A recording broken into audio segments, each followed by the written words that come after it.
Let us pray. Oh God, may the words of my mouth and the meditation of all of our hearts be acceptable in your sight, for you are our rock and our Redeemer. Amen. Well, mama's boys beg to ask the question, can a guy be too close to his mother? James was a devoted son. He had a very close relationship with his mother his entire life. What impressed James most was his mother's unfailing confidence in him. You know, that kind of blind confidence that only a mother can express and truly mean it. Even on his deathbed, James's agony could only be overcome by writing to his mother. Ted was, well, eternally 7. I mean, throughout his entire life, his friends warned those that were about to meet him that, Ted is really just 7 years old. Why? Well, Ted was a mama's boy. Letters to his mother began, "Darling, beloved little motherling." Man, she had a compulsion for cleanness, and so did he. Back and forth, they were inseparable. When it came to Bill, his mother put it this way: I find that Willie needs constant watching and correcting. It requires great caution and firmness, but I do not believe that we can love our children too much, she said. Yeah, you can imagine how Bill turned out. Woody was another unashamed mama's boy, physically and emotionally clinging to his mother virtually into adulthood. There was only warmth between the two. Woody often recalled that he came to love the best in womanhood through those apron strings of his mother.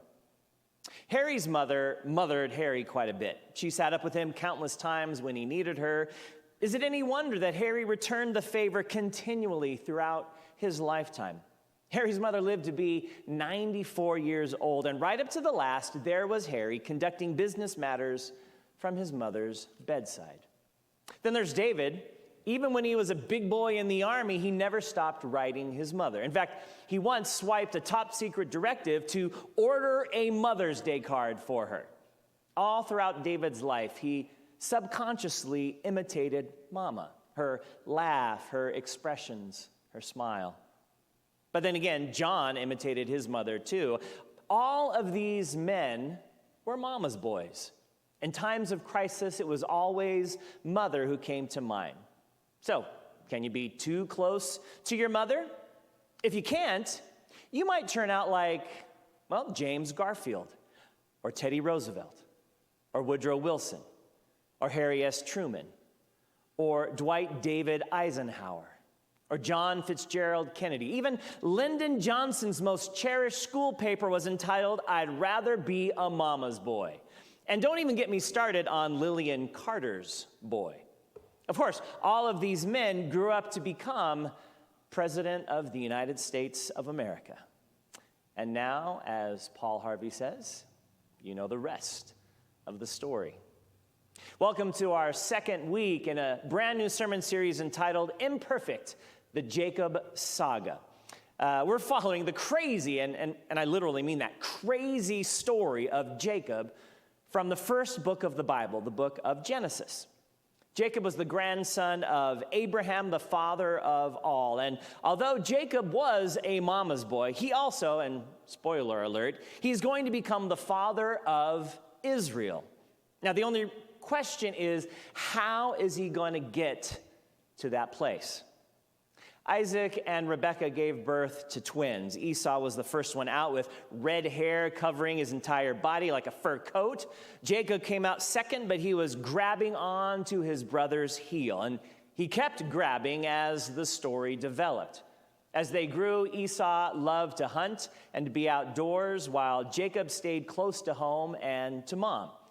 One day, when Esau was famished after an unsuccessful hunt, he traded his birthright, the right to be the firstborn son and all the blessings that go with it, to his twin brother for some stew. Like, he literally said, give me some of that red stuff. Now, the only other event of significance between last week's reading and this week's, as far as the brothers are concerned, is that Esau fell in love. Yep, twice, in fact. He got married to two different At the same time, local Hittite girls. Now, the only problem was Esau wasn't a Hittite, and his parents weren't too keen on these foreign love connections. Genesis 26, 34 and 35. When Esau was 40 years old, he married Judith, daughter of Beeri the Hittite, and Basemath, daughter of Elon the Hittite, and they made life bitter for Isaac and Rebekah.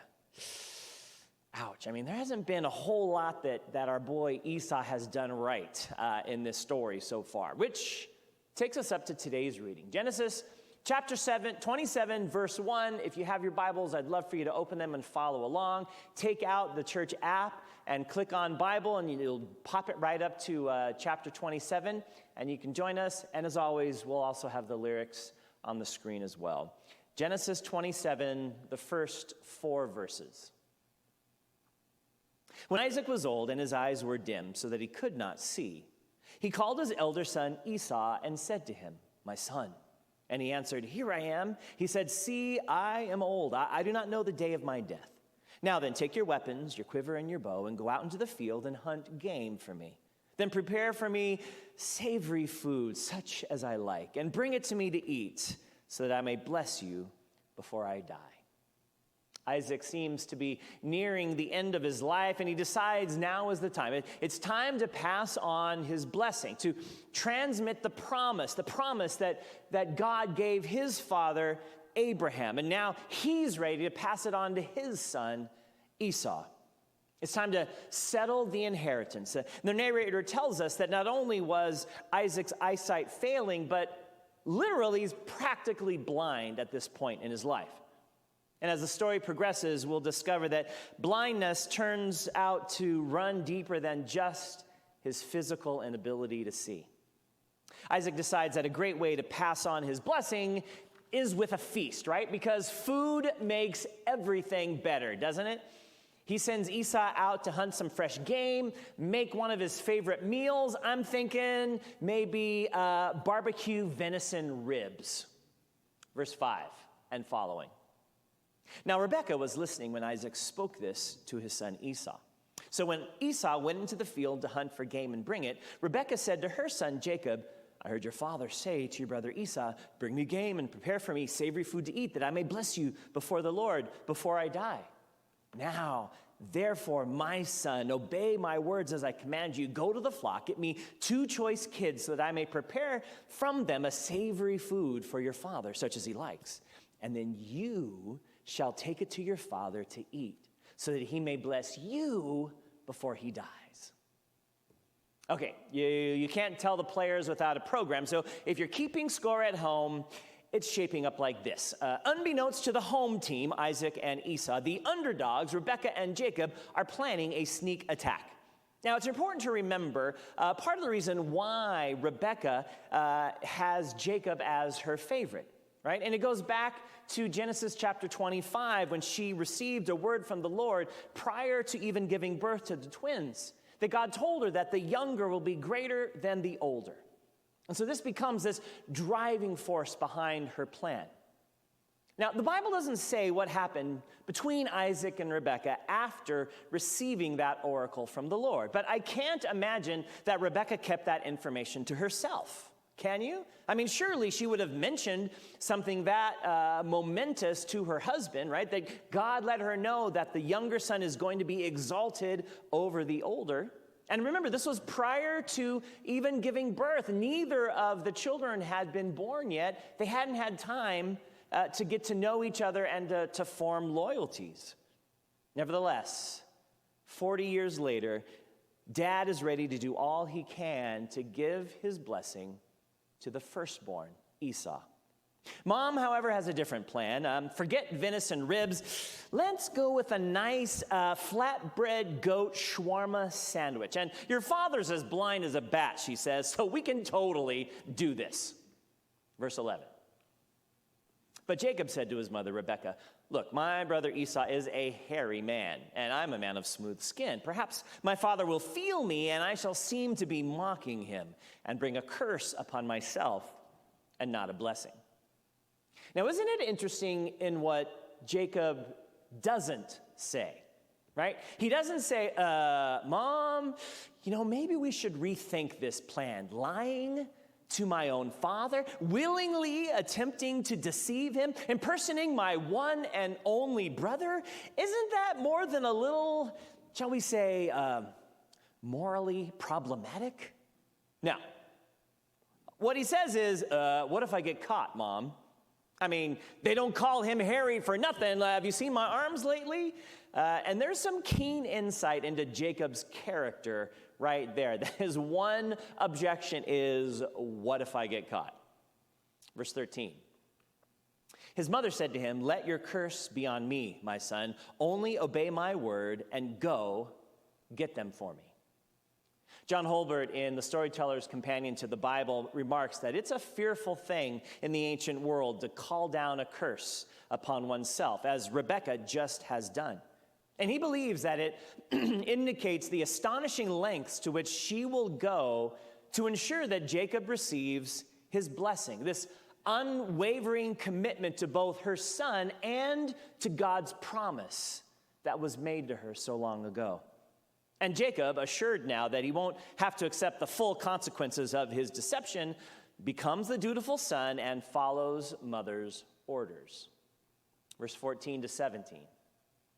So Jacob went and got them and brought them to his mother, and his mother prepared savory food such as his father loved. Then Rebekah took the best garments of her elder son Esau, which were with her in the house, and put them on her younger son Jacob. And she put the skins of the kids on his hands and on the smooth part of his neck. And then she handed the savory food and the bread that she had prepared to her son Jacob. All right, so Mom has got it all planned out. The food, the clothes, the goatskin sleeves. Man, this kid is good to go. Pun intended. Actually, it seems, though, to us, kind of deceptive and sinister, doesn't it? I mean, like this is their own family that they're doing to each other. Come on. Dr. Sharon Pace Jeanson, in her commentary, The Women of Genesis, has this insightful take. She writes, remembering the oracle in Genesis 25:23, Rebekah's trickery appears heroic. Although she has little power, she knows what must be done to participate in the divine plan. She executes her own plan with authority and success, and so plays a critical role in the fulfillment of the promises. I mean, that's kind of a shattering take on it, right? I love this because it challenges us to not so quickly dismiss Rebekah's actions as automatically wrong. The third act in this family drama puts father and younger son together for the first time today, and this is where things get juicy. Verse 18 and 19. So he went into his father and said, "My father." And he said, "Here I am. Who are you, my son?" Jacob said to his father, "I am Esau, your firstborn. I have done as you have told me. Now sit up and eat of my game so that you might bless me." And with the fake it until you make it as his rallying cry, Jacob boldly comes into his father's room and he starts making demands. Sit up, eat, bless me. Now Isaac's a little confused. I'm sorry, which one of my sons is this again? And Jacob starts things off by telling his first two lies. I am Esau, your firstborn. And then he also takes credit for the delicious shawarma sandwich. But little does he know that those lies are going to cost him 20 years of life on the run. Verse 20.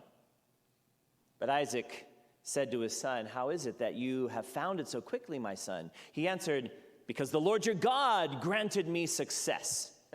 Oh man, now lie number 3, this is a doozy. Like, he brings God into this deception. I'm sure God's probably like, dude, just leave me out of this completely, right? Now technically though, if we go back to the oracle in chapter 25, well, God did actually grant him success in a roundabout way. So Jacob plays the God card, but Isaac still is not certain that this is Esau. Verse 21, then Isaac said to Jacob, "Come near that I may feel you, my son." to know whether you are really my son Esau or not." So Jacob went up to his father Isaac, who felt him and said, "The voice is Jacob's voice, but the hands are the hands of Esau." He did not recognize him, because his hands were hairy like his brother's Esau's hands. So he blessed him. You see, Dad still isn't sure. I mean, it sounds like Jacob, but you can't fake hairy hands and arms, can you? Ugh. Now remember, Isaac's blindness doesn't seem to be just in his eyes either, does it? Verse 24 to 27. He said, "Are you really my son Esau?" He answered, "I am." Then he said, "Bring it to me that I may eat of my son's game and bless you." So he brought it to him, and he ate. And he brought him wine, and he drank. Then his father Isaac said to him, "Come near me and kiss me, my son." So he came near him and kissed him, and he smelled the smell of his garments, and he blessed him. Now, if it sounds like a repeat of what we just read, but with a little variant, you are correct. Some scholars believe that there were actual two traditions of this Jacob and Esau story that were merged. One version had Jacob wearing the animal skins so his dad could feel him. The other version had Jacob wearing his brother's clothes so his dad could smell him. And whoever edited the two stories together did an excellent job, because like peanut butter and chocolate, they just go even better together, right? Jacob passed both the touch and the smell tests, and Dad was ready to give his blessing. Verses 27 through 29. And Isaac blessed him and said, "Ah, the smell of my son is like the smell of a field that the Lord has blessed. May God give you the dew of heaven and the fatness of the earth and plenty of grain and wine. Let peoples serve you and nations bow down to you. Be Lord over your brothers, and may your mother's sons bow down to you. Cursed be everyone who curses you, and blessed be everyone who blesses you." You see, the thing is, we don't really get blessings today. I mean, we don't understand the power that blessings carried in biblical times.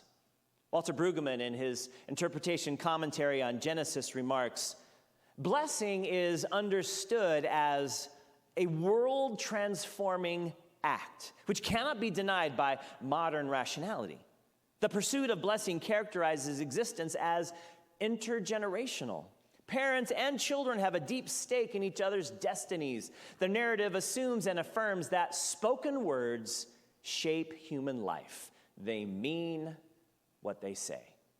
And you know, once spoken, blessings cannot be taken back or revoked. And they're as binding as any modern day legal contract.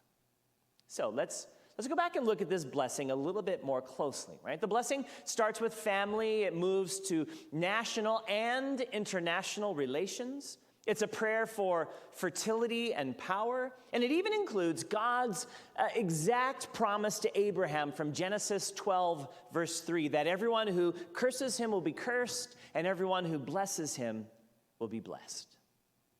But as you were hearing that blessing, did anything sound a little out of place to you? I mean, Esau is indeed a man of the fields, right? He's the son who loves being outdoors, but what's his primary occupation? What does he love doing more than anything else? Hunting. You're right. John Holbert makes an interesting observation. He says, if you look closely, this isn't the blessing for a hunter, a man of the field. This is a blessing for a farmer. I mean, someone that would stay closer to home. Why would Isaac give his hunter son the blessing of a farmer? Maybe, Holbert suggests, maybe Isaac isn't as blind as he's letting on to be. Maybe, just maybe, he's as convinced as Rebekah that his younger son is the one to receive the blessing, and he's just going along with the charade. Interesting to think about. It's just conjecture, but it kind of makes sense, doesn't it? The fourth and final scene of this family soap opera has Esau returning home with his barbecue ribs ready to wow his father. Verses 30 and 31.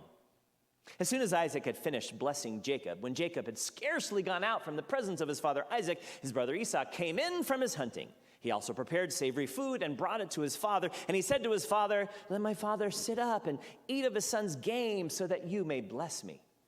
Now, I love the sitcom stage notes that we have here, right? We see Jacob walk out of one door and Isaac walks in the other door right afterwards. And Esau seems a bit more respectful and gentle to his father, doesn't he? And he's not nearly as demanding as Jacob was. But he's excited. I mean, this is the day. This is the day he's been waiting for. The day he becomes the patriarch of the family. This is blessing day. Verses 32 and 33. His father Isaac said to him, "Who are you?" He answered, "I'm your firstborn son, Esau." Then Isaac trembled violently and said, "Who was it then that hunted game and brought it to me? And I ate it all before you came, and I have blessed him, and yes, blessed he shall be." Now, it's sounding very familiar, isn't it? Esau reminds his father, no, I'm the firstborn son. Like literally the same words, he doesn't know it, that Jacob had used earlier. And Isaac gives him the bad news. Well, I've already given away my one and only blessing. And unlike the auto industry, there are no recalls when it comes to blessings, friends. Verse 34 to 36, when Esau heard his father's words, he cried out with an exceedingly great and bitter cry and said to his father, "Bless me also, father." But he said, "Your brother came deceitfully, and he has taken away your blessing." And Esau said, "Is he not rightly named Jacob? For he has supplanted me these 2 times. He took away my birthright, and now he has taken away my blessing." Well, big brother is miffed. He's not just angry, but he is distraught. Don't you think? I mean, he's desperate for a blessing from his father. And then the bitterness starts to come through. And he brings back up that birthright scenario, though Esau seems to have conveniently forgotten about that great big bowl of red stuff that he got in exchange for that birthright. Nevertheless, we can get where he's coming from, can't we? Walter Brueggemann so eloquently comments that nobody wants to live a life that is unblessed. Nobody wants a life without the special words and gestures that bind life to a precious past and a promised future. And it appears that even Isaac doesn't want his favorite son to go unblessed either, but there is nothing he can do at this point. I mean, words have been spoken. The power of blessing stands. When you speak, words matter, even in the midst of deception. Now, I'm sure many parents can relate to what Isaac is feeling right now. Not the being lied to and tricked by your own family members, of course. I'm talking about that gut-wrenching feeling when the dreams you have for your child suddenly vanish. For whatever reason. What you wanted most for your children, when that is no longer possible, that's such a difficult place to be. Right? In the midst of these feelings of helplessness, you desire to fix things, but you can't. And so the hurt, the failure, the sorrow, it just runs so deep. Verse 37, Isaac answered Esau, I have already made him your lord. I have given him all his brothers as servants, and with grain and wine I have sustained him. What then can I do for you, my son? Esau said to his father, have you only one blessing, father? Bless me also, father. And Esau lifted up his voice and wept. Well, the story has had various comedic elements at one point or another, but now it's just tragic, isn't it? I mean, it's breaking your heart. Esau is so desperate for a blessing, you can just hear it in his voice. And Isaac knows that he has given his best to Jacob, but now he digs down deep and tries to find some scrap of breadcrumb blessing to toss Esau's way. Verse 39 and 40. Then his father Isaac answered him, see, away from the fatness of the earth shall your home be, and away from the dew of heaven on high. By your sword you shall live, and you shall serve your brother. But when you break loose, you shall break his yoke from your neck. I know. It's not that great of a blessing, is it? I mean, it's tied so much to Jacob's positive blessing, but the only glimmer of hope is at that very last sentence. I mean, at some point, he says to his eldest son, somewhere down the road, you'll be set free from your brother's manipulation. I can't tell you when it is, but it will happen at some point. And the spell that Jacob has over Esau will be over.